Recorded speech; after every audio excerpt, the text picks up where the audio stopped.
Well, we have the crisp, cool feel of fall, and we've got the look of fall here for all of western New York. That's in store here for this afternoon. No shortage of sunshine whatsoever. Temperatures certainly were way down there this morning. It's going to be even colder as we work our way into tonight and into Friday morning. In fact, effectively the end of the growing season, I think, here for the southern tier. Frost advisories up for the rest of us. And right now the weekend will feature, I think, lots of dry time, but there will be a couple of spotty showers to dodge. So something to keep in mind there. These were some of the low temperatures this morning. Made it down to 34 in Olean, 40 in the Falls, and 37 in Wellsville. In Wellsville tonight, you're probably going to see the temperature dip below freezing overnight. But for this afternoon, wall-to-wall sunshine from Hilltop to Lakeshore. And look at these temperatures. Normal highs are in the low and mid 60s.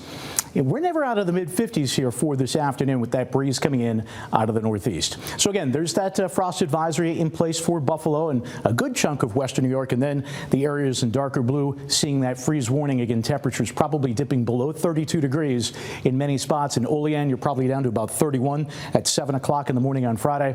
And here, closer to the lakes, of course, the lakes will preclude a frost, I think, for many, but you really have to be not that far away from one of those waterways to pick up on a little frost for tonight.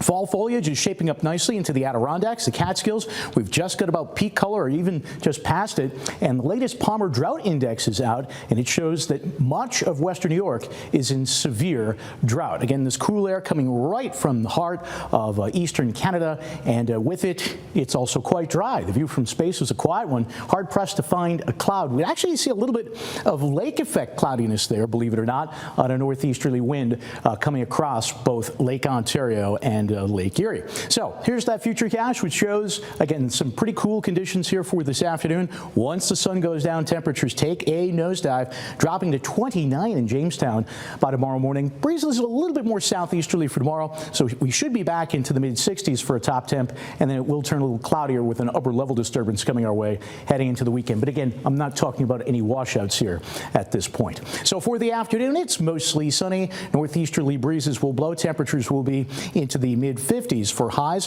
Heading into tonight, again, Jack Frost pays another visit. The overnight low temperature into the southern tier, probably into the 20s in many spots. In Buffalo, into the mid-30s. There's that super 7-day forecast. Mid-60s should do it for a top temp on Friday with a mixture of clouds and sun. Again, just a couple of brief showers for both Saturday and Sunday. No reason to cancel your plans. Plenty of dry time. And as we head into next week, we're still going to be into the 60s for highs, but it will start to cool down a little bit by Wednesday.